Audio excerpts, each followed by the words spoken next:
Peace Barricade. Hello, my name is Maria Cernat. Welcome on the Peace Barricade. I am an academic based in Bucharest, and it is with great pleasure that I invite to our cameras and microphones Olga Karath from Belarus. She is currently residing in Lithuania. She is the head of International Center for Civic Initiatives, Our House. She founded this civil organization a number of years ago, but her organization herself and her family and her friends came under a lot of pressure from the Belarusian authorities. She had to flee to the neighboring country, Lithuania, and it was there where she applied for political asylum, which was unfortunately denied.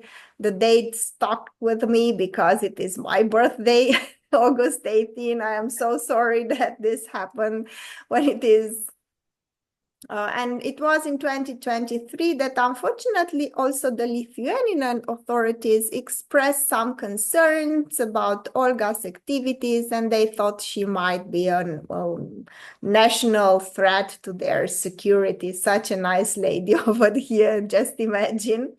So, Olga, I saw that you attend a lot of conferences and your activity is so prolific, but how are you managing to support yourself in these dire circumstances? What do you do exactly for living? Actually, this is very good question. And first of all, hi everyone. I'm very happy to be here, and for me, it's very big honor to speak about peace in our region, because you know our region now is very affected by the war in Ukraine. And if we continue to speak about my personal life, this is quite interesting experience to be a person whom three countries don't like, you know, and this is and three countries who strongly believe that I'm threat for them. Because if we speak about Belarus, it's not only the question that Lukashenko doesn't like me. I am labeled as a terrorist in Belarus by the Belarusian KGB. In Belarus, the punishment for terrorism, this is the death penalty. So I'm under such kind of risky to receive it, to be shooted by the Belarusian government. Also, I already received 12 years of prison in Belarus in absentia, and 170,000 euro as fine for my activism, and also and many other interesting pressure for my family, because for example, KGB tried to kidnap my son, Svetoslav, who was only 1 month old. And I would like to say that the Belarusian regime, Belarusian state bodies, they had a lot of activities and efforts to stop me or discipline me. But how can I survive in such kind of pressure when, of course, sometimes I'm very depressive, sometimes, you know, and so as everyone in such kind of situation, I can imagine. But I always repeat myself that, Olga, look, Lukashenko believes you and in your power and your strength much more than you believe in yourself. Because, you know, Alexander Lukashenko is a guy with nuclear weapons now, with an unbelievable number of enforcers, KGB, the army, police, I don't know how many secret services we have in Belarus, many, and a lot of other weapons, you know, and so he's he has a lot of security, etc., etc. I'm a peaceful woman without any weapons. I'm a woman with disability. I have very rare autoimmune sickness. I'm 60% paralyzed, and so, etc., etc. And you should imagine, this is like, if we compare me and Lukashenko, this is totally different, which protection we have. But he's afraid me much more than I'm afraid him. So this is something what gives me a lot of strength, because when I see how many power, how many energy, how many efforts the Belarusian state is spending against me, it's always like, wow, wow. And they cannot realize their goals. And by my opinion, they're very sad and very disappointment from this situation. Yes, I'm in Lithuania now in exile. And this is also very interesting story because in Belarus, I was repressed for the protection of human rights of Belarusians. Here in Lithuania, I'm also repressed for the protection of human rights of Belarusians. Because yes, this is unbelievable, and I have a lot of triggers. Do you Uh, think you are pro? Do they think you are somehow pro Lukashenko? Do they think that uh, they don't want to associate with you because they're afraid of Lukashenko? I mean, Belarus, I understand. Let me tell you why. I lived under Nicolae Ceausescu, and it seems like Nicolae Ceausescu and Lukashenko drank with the same glass. I mean, this type of yeah. authoritarian behavior, this type of paranoia, it is as if it's a virus, and they both had it. But I don't understand Lithuania. Why on earth would they not be willing to support you and to protect you and to offer you political asylum? What's wrong with them?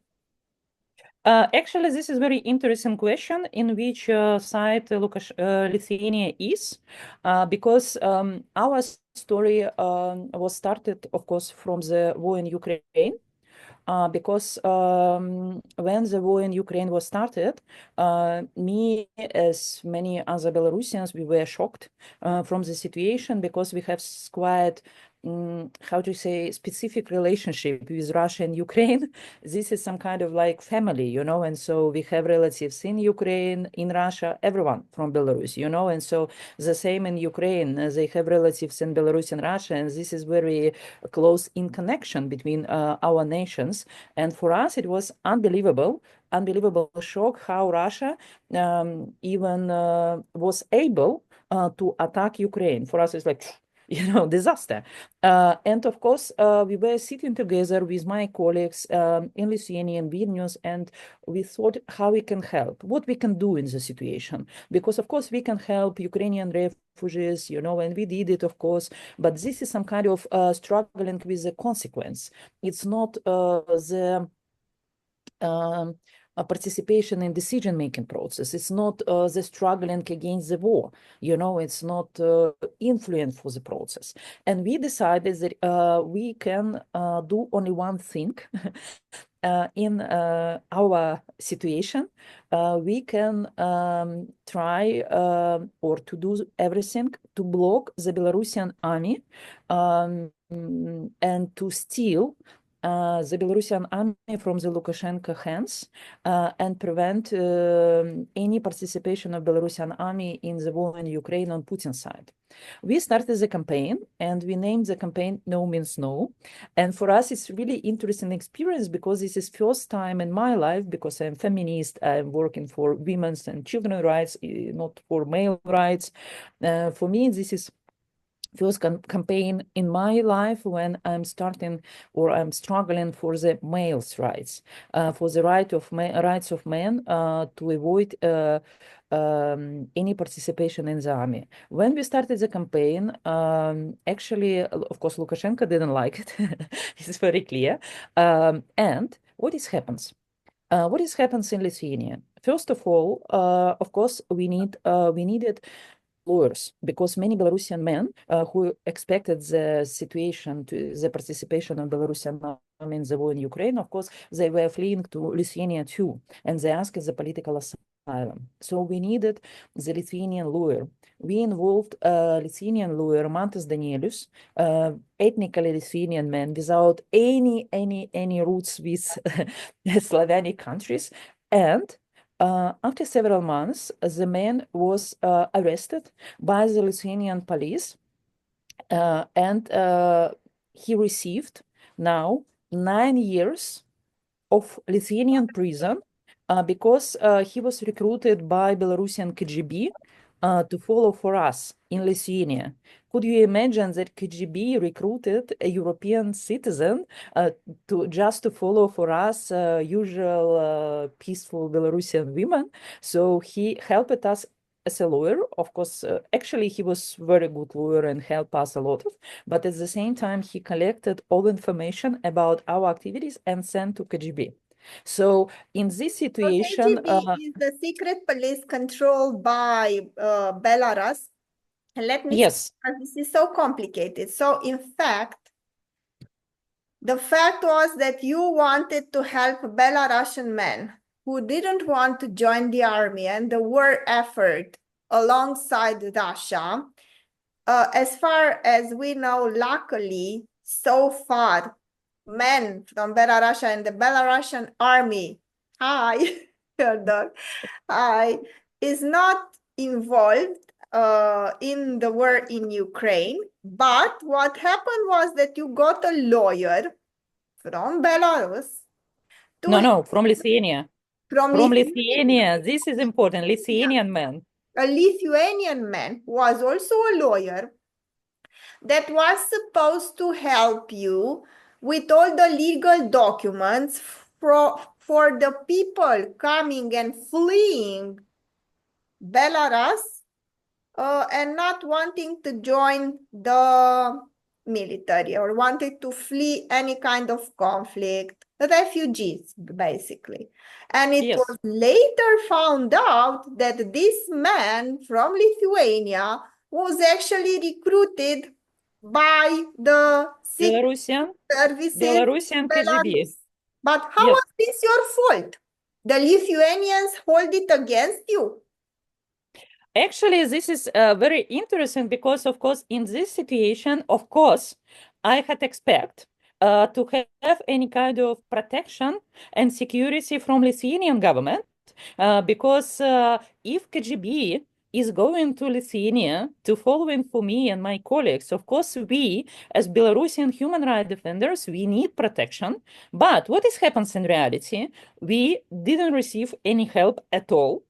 And even Lithuanian human rights defenders like Vytis Jurkonis, this is Lithuanian, very famous Lithuanian human rights defender, he made the public statement and asked us to make public apologize that KGB is going for us and makes espionage against us. Should you imagine, I have to say sorry because I'm a victim of Belarusian KGB in territory of Lithuania. For me, it's really big shock. This is so big victim blaming from Lithuanian side. But the story, it's not ended because, by my opinion, of course, if we speak about the war now, the main strategy of European or Western politicians, of course, is weaponization. So to send so many weapons as possible to Ukraine. But by my opinion, this is very clear other scenario how we can help to stop the war. We have to help Belarusian and Russian men to avoid the participation in the war. You know, Putin and Lukashenko, they cannot continue the war without soldiers, even with the most modern military equipment, with everything. They need people, you know, and of course, in this situation, we need to help Belarusian and Russian conscientious objectors and by my opinion, this is very important. Our peace impact, for in our region. But what is happens in Lithuania? Lithuania declared, labeled the Belarusian and Russian conscientious objectors as a threat of national security of Lithuania and deports them back to Russia and to Belarus. So, and not only deport them, but also organize visa ban for entrance to European countries. So the Belarusian and Russian conscientious objectors, they cannot have any legalization in other European countries because officially in the database of the European security, like a threat of European security, because Lithuania put them inside the database. And by my opinion, this is absolutely work for and help for Putin and Lukashenko, because of course Yes, Russian but and I Belarusian. think let me summarize this. Yes. So the Lithuanian authorities, not only did they not support you, but they thought you are a troublemaker in the sense that you are encouraging a fight against Putin that was not to their liking, in the sense that you encouraged, which I think it's perfectly legitimate, men who do not want to participate in the war and risk their lives killing other people in battle to flee to Europe. But not only did they not like it, but they discouraged this type of behavior, labeling these people as security threats and even threatening to send them back. Yes. Yes. Wow, how cynical is that? Why do you think they did it, though? And actually, again, this is not, it's not the end of the story. Okay.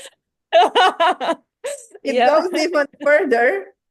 because official statements of Lithuania is the anti-Putin and, anti-Russia and anti-war statements. And people here inside, who knows about the declaring of the threat of national security of Belarusian and Russian conscientious objectors, like anti-war Russian and Belarusian activists and human rights defenders like me, for example, etc., etc.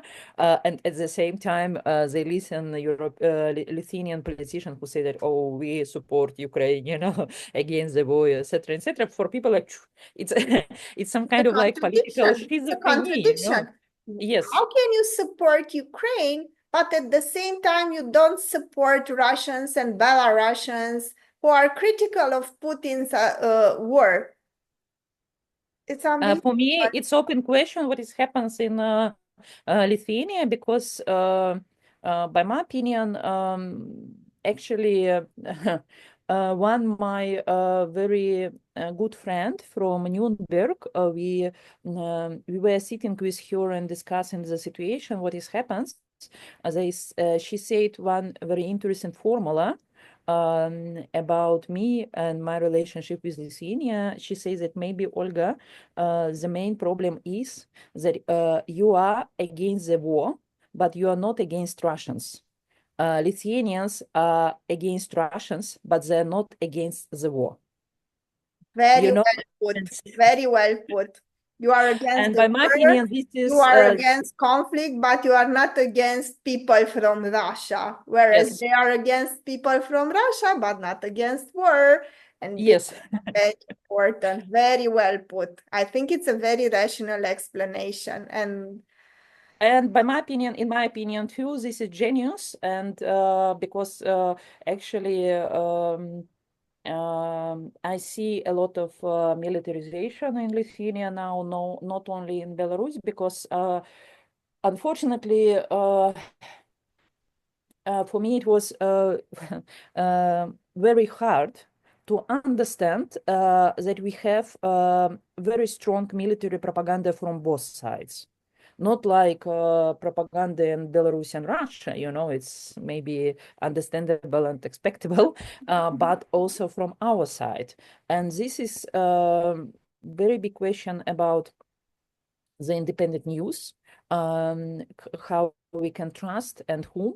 This is very big question. And also, by my opinion, we have several lessons from the situation. First of all, of course, I'm very shocked how many people believe in weapons as a single and the final decision for any conflicts. And So solution, yes, this the is military solution.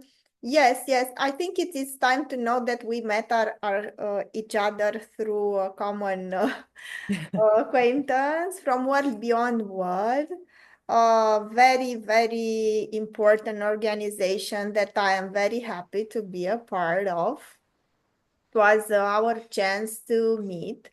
And I think this is the role of this organization, that it brought us together.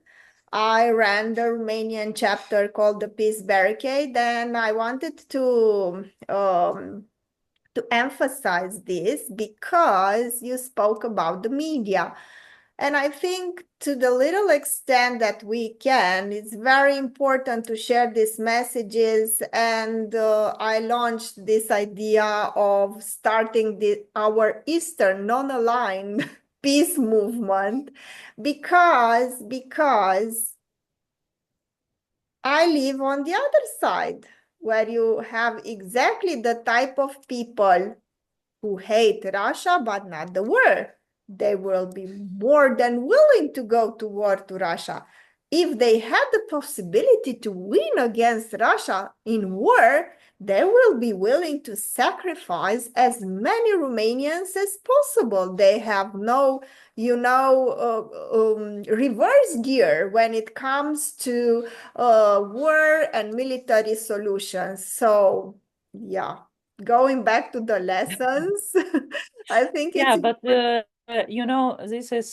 this is very sad because this is my lesson number two. Before, as peace builder, pacifist, and again human rights defender, I worked on many years in these spheres. For me, it was some kind of illusion that nobody wants to have a war.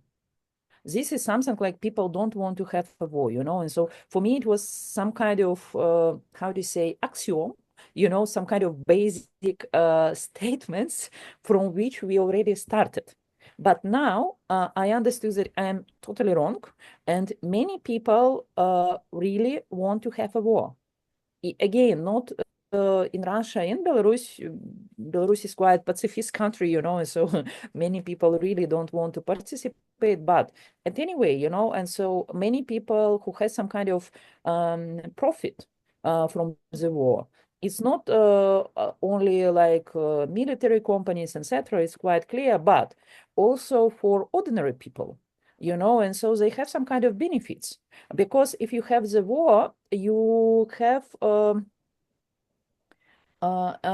new sense of your life, was because exactly what I was thinking. You read my mind. I mean, we don't want to over psychologize all this discussion, but this is exactly, for people who are, precarious and have no meaning in their lives, a war, wow, suddenly, they have something to wake up for, isn't it?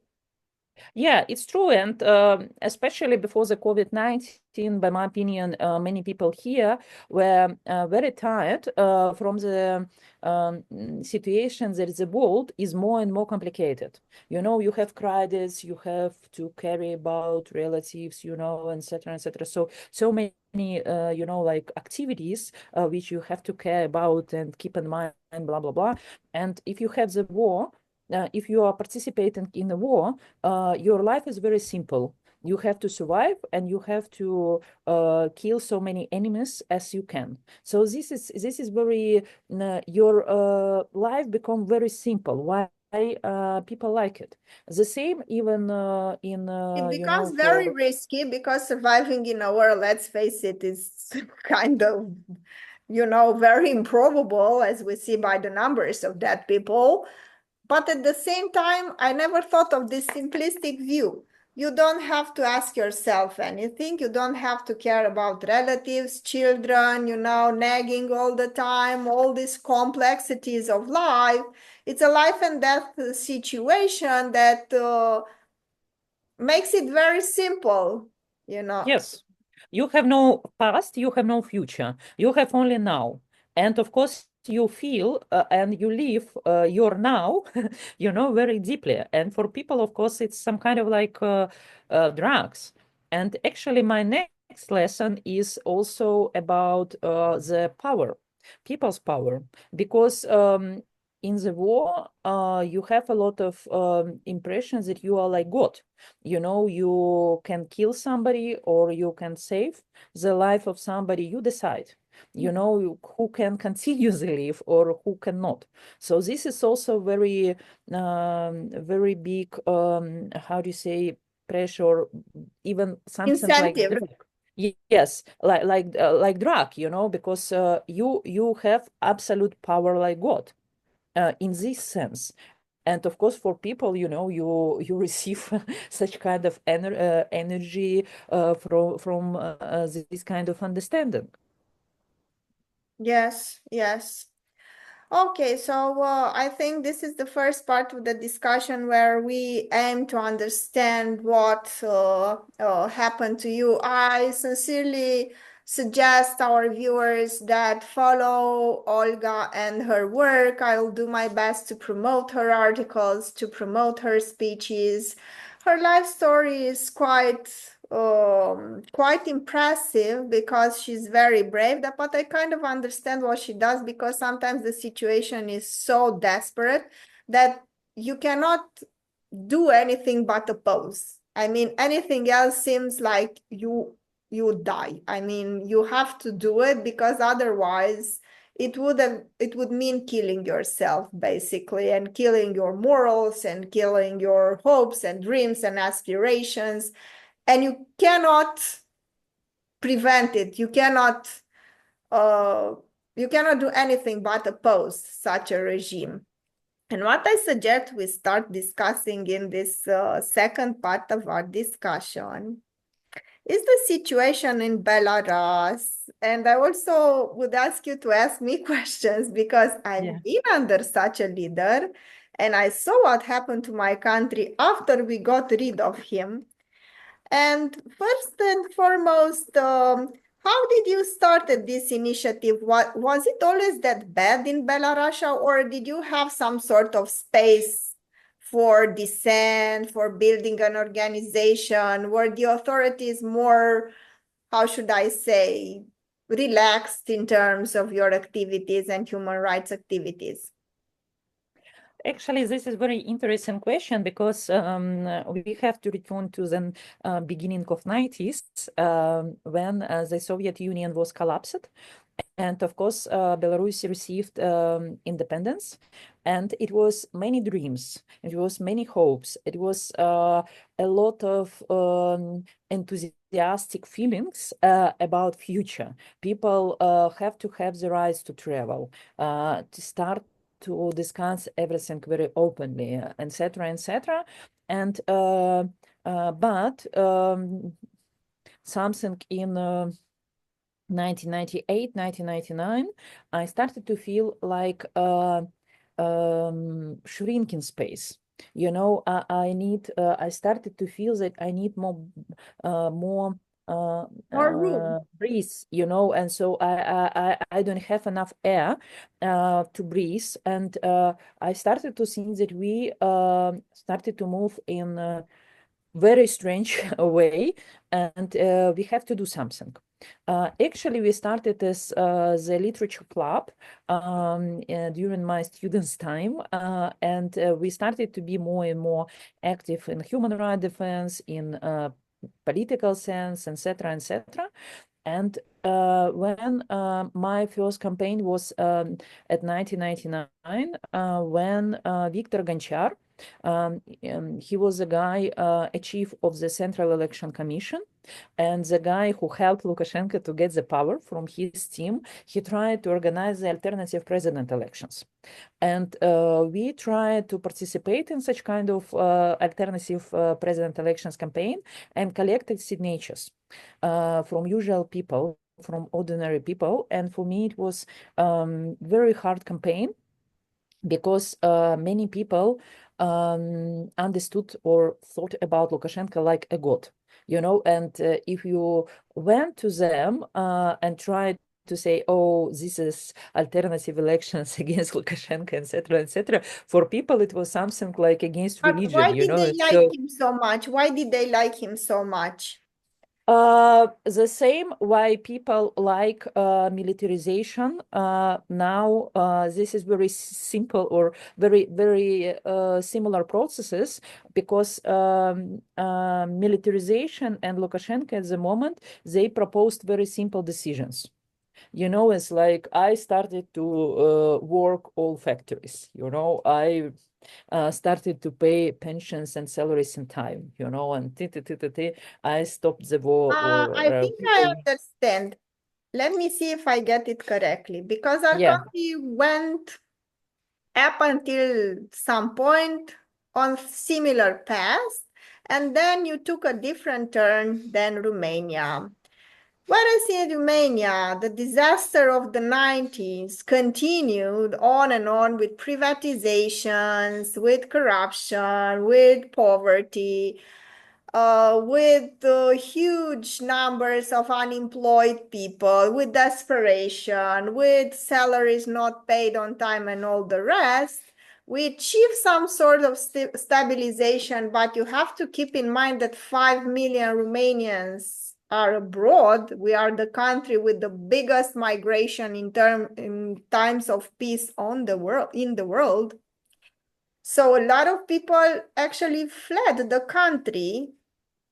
And the stabilization, is quite precarious in the sense that we don't produce a lot of things. We don't produce basic goods. The industry is gone, basically gone.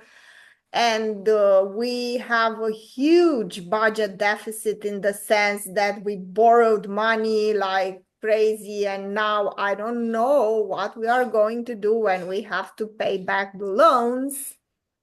But I think maybe in Belarus, once Lukashenko came to power, he managed to keep the industry, to keep the jobs, to keep the society stable, and to prevent these crazy ideas about privatizations, shock therapy, and all the ideas that destroy, for instance, countries like Romania, to enter Belarus. And maybe this is why the Belarusians saw him as some sort of savior. actually, it's true because again, it's like beginning of 90s, people had a lot of enthusiastic. In middle of 90s, we had absolutely the same trends as you described: corruption, poverty, no salary in time, huge and very strange privatization, and even illegal privatization, a lot of criminality, and the increasing of number of murders, etc., etc. So this is like, so many social problems, and Lukashenko promised to stop it, and so promised to stop the privatization. Actually, he did it because 80% of the Belarusian property is state. Still, and so he promised to save colhozes, and he did it actually because we have many colhozes, etc. But I And so know for this people, legend, yeah. and it's also some sort of a gossip that he was a head of a kolkhoz. Yes, yes, yes. He was a head of kolkhoz before, and actually he was genius to receive support from Russia. He's very expensive boy for Russian political elites because nobody knows how much money Russia spent for Belarus from the Lukashenko activities, because he was so active, but at the same time, sometimes, how to say, puppet and at the same time not puppet of Russia. He was able to play such Ambivalent. kind of role. He was Yes, ambivalent. in some kind of way, and sometimes it was very strange. Actually, I want to give you or tell you one story about relationship between Lukashenko and Putin. Maybe do you remember several years ago it was food sanctions in Russia when Russia forbidden to get the food from the Europe, from the Turkey, you know, from other countries like salmon, you know, avocado, etc., etc. And Lukashenko organized the shadow offshore, some kind of offshore zone, and agreed with Western companies. Western companies send the food to Belarus. Belarusian people in the state factory sit and change the label like made in Belarus and send the food to Russia. And you should imagine Russian people were shocked to read like shrimps, cocos nuts, avocado, etc. In made in Belarus. Belarus, you know? Yes, and so and at least, of course, Putin started to be nervous, especially when he knew the statistics like Belarus sold to Russia Belarusian made cocos nuts for $1 million, you know, you know, and you But should this is imagine. typical for Eastern Europe, you know, this Yeah, yeah, yeah. You know, I it's like, recognize so much of the behavior. I yeah, think yeah. our leaders would have done the same. Yeah, and you know, like shrimps and so salmons and etc. etc. And of course, Putin asked Lukashenko publicly what is happens, you know, and so how it's possible, you know, cocos nuts, etc. Is making in Belarus, is growing up in Belarus. And Oh. Lukashenko, what do you know? His answer was as like Lukashenko said, uh, "Do you know anything about climate changes?" So apparently climate changes are so We have a severe lot that of yes, coconuts are growing in Belarus. a lot of effect from the climate changes and why we have such kind of production. And even he put it many melons in his residence in Minsk on the field. You know, of course, it was very clear that he did it because it was not any connection with land. You know, if you grow up melons, of course, you need some kind of, you know, growth around, you know. And so he invited journalists, and together with him, his team collected the melons and says that you see the melons, I grow up the melons myself. So everybody was so shocked from his so how to say naive and open lying, you know, because it was everything, of course, is clear for everyone, you know. And so Russia stopped to ask anything, but still Belarus sent a lot of such kind of production to Russia, and still we are the country who grew up salmons, melons, avocado, shrimps, etc., etc. So he's in this way he is quite clever. And I don't want to say that he is like absolutely bad, because you should imagine people support him 30 years. And of course, in this way, he was doing or trying to do many things for people. But at the same time, it was some kind of social contract between him and Belarusian population. I try to organize and solve your economical and social problems, but at the same time, you don't touch any political rights. So any political rights, any human rights, and this is some kind of, you know, of course, it's not written agreement, you know, it's not like discussed agreement, but it was some kind of shadow agreement. And of course, people keep in mind, you know, and so if you don't ask political rights, if you don't ask human rights, you know, you have some kind of benefits from the system. But you know, it depends on how you define human rights. And then I will Yeah. come with the study of Romania, if you allow me. So it depends how you define human rights, because if you define human rights from the Western perspective of freedom of speech, inclusivity, tolerance, pluralism, and you know, individual freedom and all the rest, then it seems Lukashenko is doing bad, and also Ceausescu did very bad. But if you define human rights like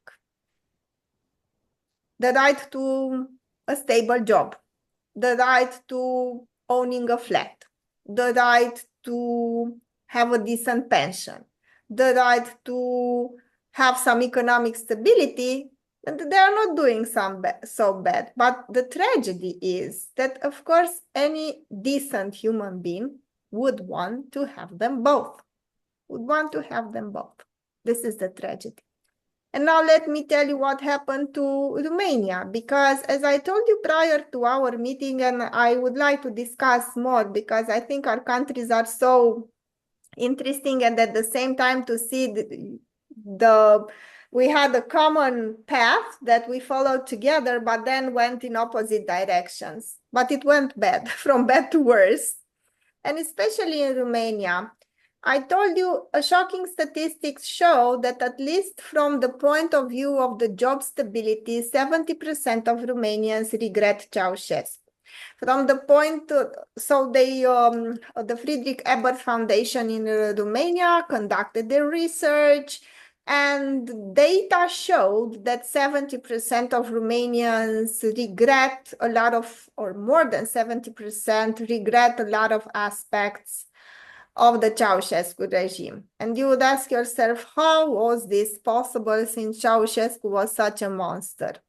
Well, it was possible because as famous economists show, in 2012, mass privatization and economic, in an article, it is written by Patrick Ham, Lawrence King, and David Stuckler. It is Marius Vintilă, a podcaster and famous journalist from Romania, that discussed the article that is also announced on the site of the Cambridge University. And he discusses how mass privatization led to economic disaster.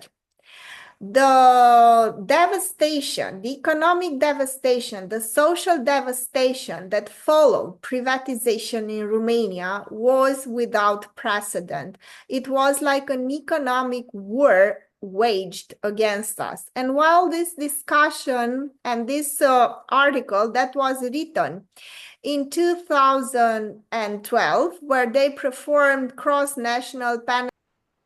So in 2012, a very important study was conducted where Patrick Ham, Lawrence King, and David Stuckler performed cross-national panel regressions for 25 post-communist countries between 1919 and 2000. And what they found was that mass privatization programs negatively affected economic growth, state capacity, and property rights. And I have to tell you that these are just nice words for economic, social, cultural, human devastation that was unprecedented. It was like an economic war. It was economic violence waged against my country. And unfortunately, to add insult to injury, we are told that this is the best thing that could ever happen to Romania. And nobody's taking responsibility for the disaster that followed.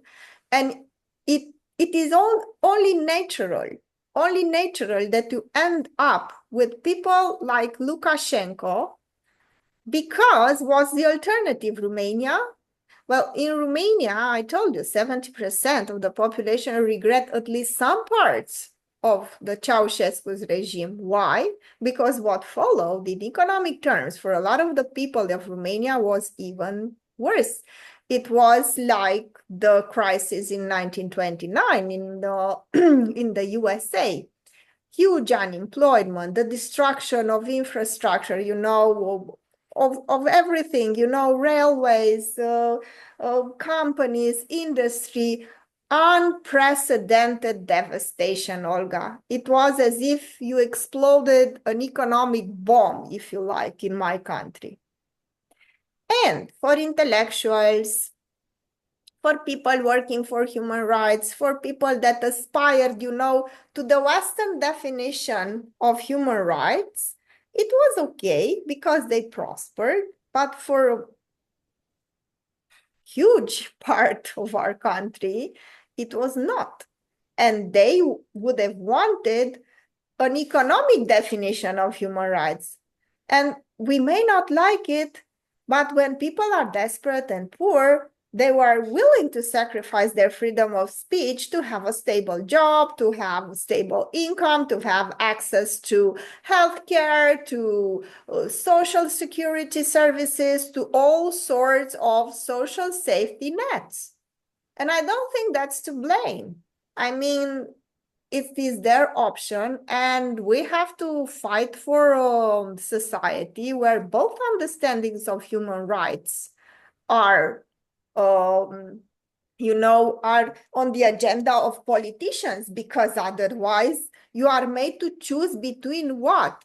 Basic economic security and your freedom of speech. What is this? Of course, people, and especially poor people, and especially people who are not privileged, want economic stability. And they would look at somebody like us who fight for something else like crazy idiots who play in the hands of the degraded Westerners to bring here all their moral decay and destroy our wonderful society. I can hear the propaganda.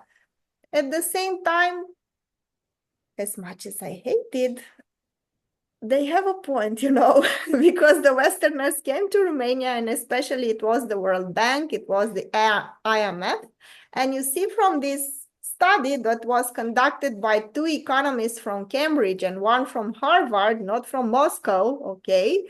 And they consistently proved that the economic policies imposed by IMF and World Bank and the European Bank of Development were catastrophic. And I lived through those years. You cannot have a democracy and you cannot fully enjoy the human rights that we advocate for, the so-called, I called it the Western interpretation, or the liberal, if you like, interpretation of human rights. I mean, it was Isaiah Berlin, a famous liberal philosopher, that said in his 4 essays for liberty that given civil rights to people that are desperately poor is to mock these people. You cannot enjoy your freedom of speech if you're hungry. So the socialist understanding of human rights, if you like, is also very important. But we have a socialist understanding of human rights in the case of Lukashenko combined with authoritarianism, whereas here you have the liberal understanding of human rights, individualistic, if you like, understanding of human rights, but no social security, economic devastation. I told you, it was like an economic bomb, exploded in Romania. And a lot of intellectuals, what's even worse?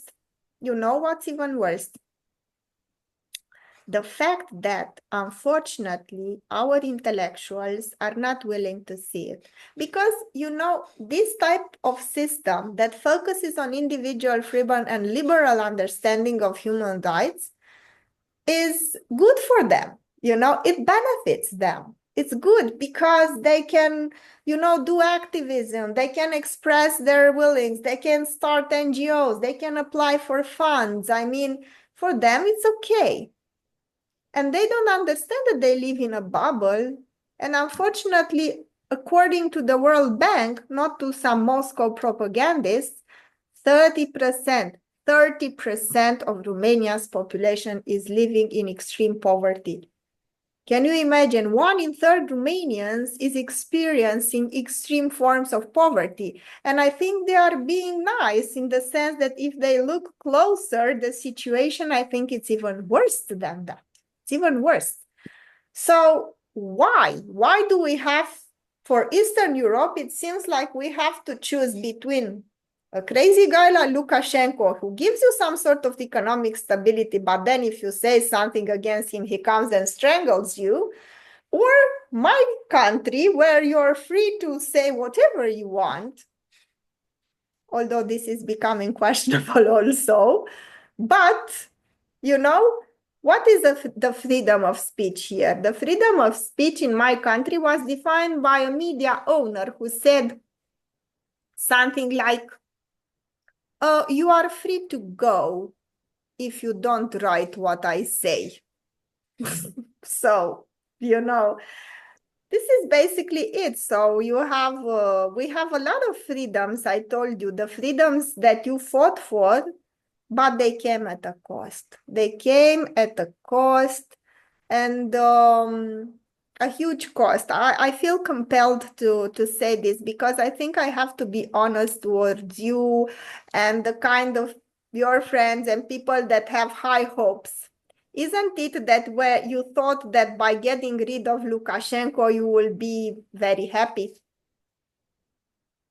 Have you thought about Yeah, unfortunately, I live in Lithuania now, and I'm totally agree with you about very strange choice, between crazy Lukashenko and the situation like in Lithuania, because everything what you described, I have trigger because we have the same situation in Lithuania, and this is really strange.